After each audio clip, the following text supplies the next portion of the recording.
The galaxy called it a summit, but everyone knew it was an execution. Above the dead world of Kairos, fleets filled the dark like metal scars.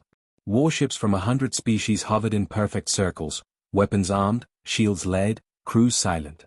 No one spoke unless ordered. No one laughed. Even breathing felt dangerous. At the center of it all floated the reason they were here. The dragon. It was larger than a city. Its body was bound in glowing restraint rings older than most civilizations present. Its scales were black and red, cracked like cooling lava. Each slow breath bent space around it. Every sensor screamed warnings just from its existence. This was the deadliest dragon ever recorded. It had burned fleets without effort. It had ended empires in a single night. Entire species had vanished because they tried to study it, fight it, or control it. Galactic lore had been rewritten because of this one creature. The galaxy had finally agreed on one thing. It could not be allowed to live. Alien leaders watched from protected command halls. Scientists monitored energy levels with shaking hands. Soldiers gripped weapons they knew would do nothing if the restraints failed. No one felt safe. The dragon had not moved in days. Some believed it slept. Others feared it waited. Then the humans arrived. Their ship was small compared to the others. Plain. No weapons visible. It docked without ceremony, without demanding space or priority. That alone caused murmurs across the fleets. Humans were new. Strange. Emotional. Dangerous in ways no one fully understood. And they brought something no one expected. A child. The doors opened, and a human man stepped forward first. He wore simple clothes, no armor. His face was pale, his jaw tight. His eyes never left the dragon. Beside him walked a small human boy. The child could not have been more than 7. He was short, thin, wearing a loose jacket far too big for him. His dark hair was messy. His eyes were wide, not with fear, but with wonder. The murmurs turned into shouting. What is this? Remove the child immediately. Are the humans insane? Weapons powered up. Targeting systems locked onto the dragon, then hesitated. One wrong move, and the restraints might fail. Everyone knew it. The human man raised his hand slowly. The child will not harm it, he said. His voice echoed across open channels. And it will not harm the child. No one believed him. The dragon's eye opened. Just one. It was larger than the human ship. Red light burned within it, ancient and heavy. Power surged. Restraint rings flared brighter, screaming under the strain. Alarms howled across every fleet. The dragon had noticed them. The child stopped walking. The man froze, breath caught in his chest. He wanted to pull the boy back. Every instinct screamed to run. But the child slipped his hand free. It's okay, the boy said softly. His voice was small. Barely audible. Yet the dragon heard it. The eye focused. Energy readings spiked so high that several systems shut down to avoid melting. Commanders shouted fire orders, then cancelled them in the same breath. If they fired now, the galaxy would burn. The child took one more step forward. Fear crushed the watching aliens. This was wrong. This was madness. Children died every day in wars they did not understand, but this was different. This was deliberate. The dragon shifted. Chains groaned. Space bent. Several ships lost stability and drifted before emergency thrusters corrected them. The human man whispered the boy's name, begging him to stop. The child did not turn back. He looked up at the dragon's eye and felt something twist inside his chest. Not terror. Not awe. Sadness. It hurts, the boy said. The words cut through the chaos. The dragon stilled. Scanners showed confusion. Emotional patterns no one had ever recorded from a dragon appeared, faint but real. The creature's breathing slowed. Aliens stared in disbelief. The child did not see a weapon. He did not see a monster. He saw pain. Slowly, carefully, the boy raised his hand. Every fleet held its breath. The dragon did not strike. The restraint rings glowed brighter, but the dragon did not fight them. Its eye narrowed, not in anger, but in focus. Ancient memory stirred behind that gaze. The child stood directly beneath the dragon's head now. So small. So fragile. One movement. One breath. That was all it would take. The boy smiled. And took another step forward. The galaxy froze, certain they were about to witness the moment a human child died, and the moment the universe remembered why it feared dragons. The moment stretched too long. Across the fleets, no one spoke. No one moved. Command crews sat frozen at their stations, fingers hovering over controls that could not save them. Every species present understood the same truth. If the dragon chose violence, there would be no warning. The child stood beneath its massive head, so close now that the heat from the dragon's scales washed over him like a burning wind. His jacket fluttered. His hair lifted in the charged air.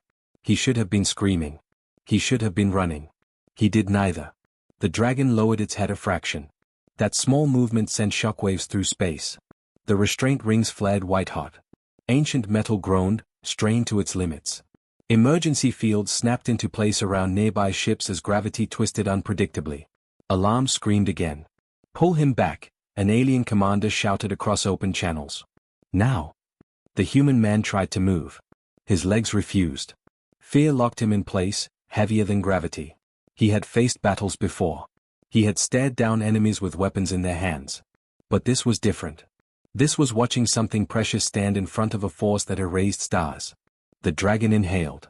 Energy flooded the void. Sensors spiked so sharply that entire networks shut down to prevent overload. Some displays went dark.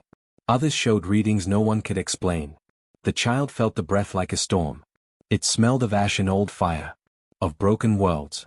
Still, he did not step back. "It's scared," the boy said. His voice was calm. Almost curious.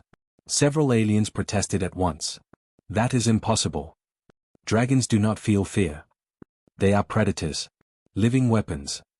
But the readings disagreed. Deep within the dragon's massive body, something shifted. Long dormant neural patterns lit faintly. Emotional signals, weak, fragmented, unstable, appeared on the monitors. Fear. Pain. Confusion. The dragon's eye narrowed further, not with hatred, but with focus. It stared at the child as if trying to understand what stood before it. No being had ever looked at it without terror. No being had ever stood this close and stayed. The dragon's memory stirred. It remembered fire. It remembered screams. It remembered chains. It remembered hands like the child's, smaller, softer, reaching out long ago, before war taught it to burn. The child felt a heavy pressure in his chest. Not his own fear, but something older, heavier. It made his throat tight and his eyes sting. "You don't want to hurt anyone," he said quietly. The galaxy trembled. The dragon's claws flexed. Several fleets activated emergency jump drives, ready to flee if the restraints failed. Others powered weapons despite knowing they would be useless. Panic rippled through command halls. The human man finally found his voice. "Please," he whispered. Not to the dragon, but to the universe itself. The child took another step. Now he was close enough to touch the dragon's face. Every species watching expected death. Instead, the dragon froze. The restraint rings dimmed slightly. That had never happened before. The dragon lowered its head further, until its eye was level with the child. So close that the boy could see fractures in the scales. Old scars. Deep ones. Not from battle, but from restraint. "They hurt you," the child said. The words were not an accusation. They were understanding. The dragon released a low sound. Not a roar. Not a growl. A broken, trembling breath. The sound passed through space and into the minds of everyone listening. It carried exhaustion. Loneliness. Rage held back for centuries. Alien scientists stared at their screens in disbelief. That frequency, that's not aggression. Then what is it? Grief. The dragon had been awake the entire time. Not sleeping. Enduring. The child lifted his hand again. This time, slowly. Carefully. He waited, giving the dragon time to pull away. It did not. The dragon's massive head tilted, just slightly, exposing a softer section beneath the jaw, an instinctive, unconscious movement. Submission. Shock swept through the fleets. Dragons did not submit. The child's fingers brushed the dragon's scale. The contact sent a pulse through space. Not energy. Not force. Emotion. The dragon shuddered. Restraints flickered. Not because the dragon fought them, but because it stopped resisting the pain. The child smiled gently. "You're not bad," he said. "You're just tired." Silence fell again. This time, it was different. No alarms. No shouting. Just a shared realization spreading across the galaxy. They were not watching a monster about to kill a child.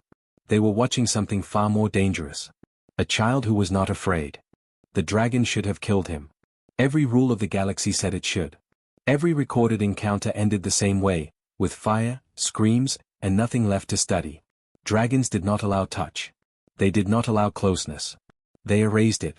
The child stood with his hand resting against the dragon's scale. And lived.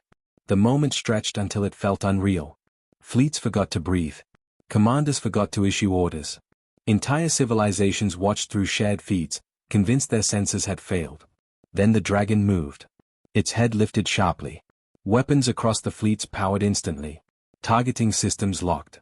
Emergency protocols screamed for authorization. The human man cried out the child's name, his voice breaking as he took a step forward. Too late. The dragon's chest expanded. Energy flooded the void in a violent surge. Space warped. Light bent. Several ships lost gravity entirely, tumbling as containment fields struggled to hold. The dragon roared. The sound was not just heard. It was felt, inside bones, inside minds. Ancient, overwhelming power rolled outward like a wave meant to wipe the slate of the universe clean. Many aliens collapsed at their stations. Others screamed as survival instincts took over. This was it. The moment they had feared. The child did not run.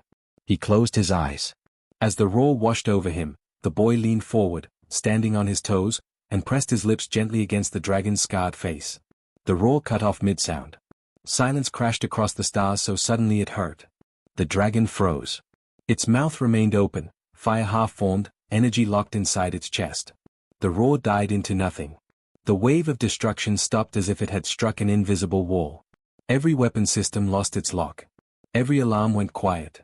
The kiss lasted less than a second. It changed everything. The dragon's body shuddered violently, not with rage, but with shock. Ancient power recoiled inward. The restraint rings flared wildly, then stabilized, as if confused by the sudden absence of resistance. The dragon slowly closed its mouth. Its eye, burning, endless, feared across galaxies, softened. Memories flooded back. Not battles. Not conquest. Hands brushing its scales when it was small. Voices that did not scream. Warmth instead of chains. A time before it learned that the universe would rather cage it than understand it. The dragon pulled its head back just enough to look at the child fully. The boy opened his eyes. He expected anger. He saw tears. They were not liquid. They were light, ancient energy leaking from fractures that had never healed. The dragon trembled as the first emotion it had felt freely in centuries broke through the pain. Recognition. The child smiled, tears slipping down his own cheeks though he did not know why. "I'm sorry," he whispered. No one understood who he was apologizing to. The dragon lowered its head, slowly, deliberately, until its massive brow touched the space in front of the child. Not striking. Not threatening. Bowing. Across the fleets, panic turned into disbelief. "That's impossible. Dragons do not bow." "But it is." The dragon released another sound, low and quiet. Not a roar. A name. No translator could capture it. The sound was older than language. But every living being who heard it understood the meaning instinctively. "You remember me." The child placed his forehead against the dragon's scale. "I never forgot you," he said, though he had never known it before. The dragon closed its eye. For the first time since its capture, it slept. Not from restraint. From peace. The galaxy stared, frozen in shock, as a truth settled over them, heavy and terrifying in its simplicity. The deadliest dragon in existence had not been stopped by weapons. It had been reached. By a human child. The galaxy did not know what to do with silence. For the first time since the summit began, there were no alarms, no shouted commands, no weapons charging in fear. Fleets drifted in place, systems stable, crews staring at one image repeated across every screen. The dragon slept. Its massive body floated calmly, breathing slow and deep. The restraint rings still glowed, but faintly now, as if unsure of their purpose. Power levels had dropped to the lowest readings ever recorded near a dragon. That alone shattered centuries of belief. The child stood quietly below the dragon's head. The human man reached him at last and dropped to his knees, hands shaking as he pulled the boy close. He checked for burns, for wounds, for any sign that this piece was a lie. There was nothing. The boy was warm. Alive. Smiling softly. "He's dreaming," the child said. "How do you know?" the man asked, his voice barely holding together. The boy looked up at the sleeping dragon. "He's not hurting anymore." Across the fleets, scientists began to speak again. Softly at first. Then faster. Data flooded shared channels. Emotional readings. Neural patterns. Long-hidden signals buried beneath layers of pain and aggression. This was not a weapon. This was a prisoner. Records long sealed were pulled from archives. Ancient files, marked too dangerous to study. Truths buried by victors. The story changed. The dragon species had not attacked first. They had been discovered. Young. Powerful. Rare. Captured. Experimented on. Bound with technology designed to break will, not bodies. Dragons that resisted were labeled monsters. Dragons that survived were used as threats, warnings, tools of fear. This one had endured longer than any other. Centuries in chains. Centuries of pain mistaken for cruelty. The galaxy felt something it had avoided for a very long time. Shame. The dragon stirred. Its eye opened slowly. Not in alarm. Not in rage. It looked first at the child. Then at the restraints. Power rippled under its scales, not violent, not explosive. Controlled. Focused. The rings tightened instinctively, reacting to old expectations. The dragon did not fight them. It looked past them. Across the fleets. Across the watching worlds. The message did not come as words. It came as memory. Burning cities. Broken skies. Dragons screaming as chains closed. Scientists celebrating. Leaders justifying. Fear turning into policy. Entire civilizations received the truth at once. Some cried out. Some cut their feeds. Some fell silent, unable to deny what they now knew. The dragon had been called Deadliest because the galaxy had never allowed it to heal. The child stepped forward again, gently slipping from the man's grasp. This time, no one tried to stop him. The dragon lowered its head to meet him. They didn't understand you, the child said. The dragon breathed out slowly. No fire. Only warmth. The restraint rings flickered, confused by the absence of struggle, by the lack of rage they were built to contain. The child placed his hand against the dragon's scale again. They are scared now, he added, glancing at the fleets. But they can learn.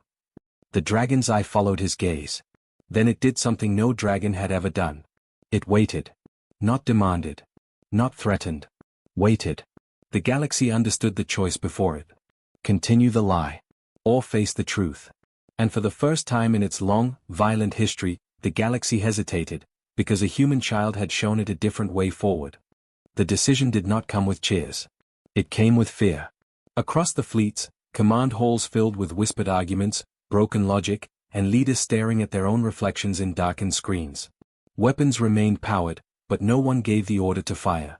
Restraints stayed active, but no one tightened them. The galaxy waited.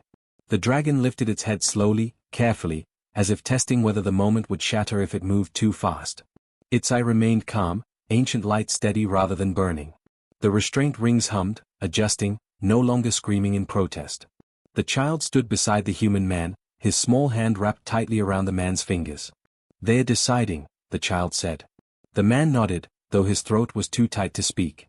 The dragon looked down at the boy. Then it bowed again. Lower this time. Not submission. Acknowledgement. A signal rippled outward, gentle, controlled, unmistakable. The dragon did not reach for weapons that could end fleets. It did not test its strength against its chains. It chose restraint. That choice terrified the galaxy more than violence ever had.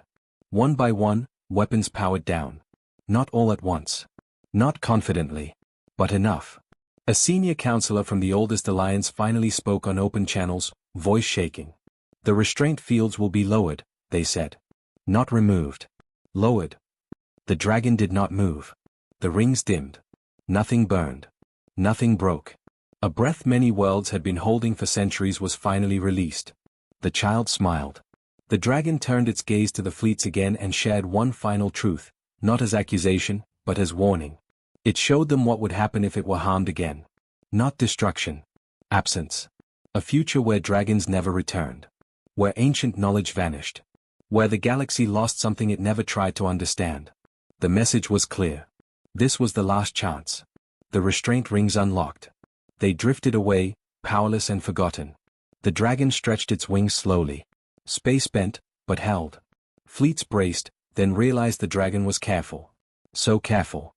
The dragon lowered its head one last time to the child and touched its brow gently to the boy's forehead. A promise passed between them. I'll come back, the child said. The dragon believed him. With a single powerful motion, the dragon folded space around itself and vanished, not fleeing, not hiding. Choosing freedom. The summit ended without treaties, without celebrations. But the galaxy was not the same. New laws formed. Old alliances broke. Entire research divisions were dismantled. Worlds built memorials for crimes they could no longer deny. And everywhere the story spread. Not of a dragon defeated. Not of a child surviving. But of a moment that redefined fear. Humans did not conquer the deadliest creature in the galaxy. They did not tame it. They reminded it who it was. And the galaxy learned a truth it will never forget. When humans face monsters, they do not ask how to destroy them. They ask why they hurt.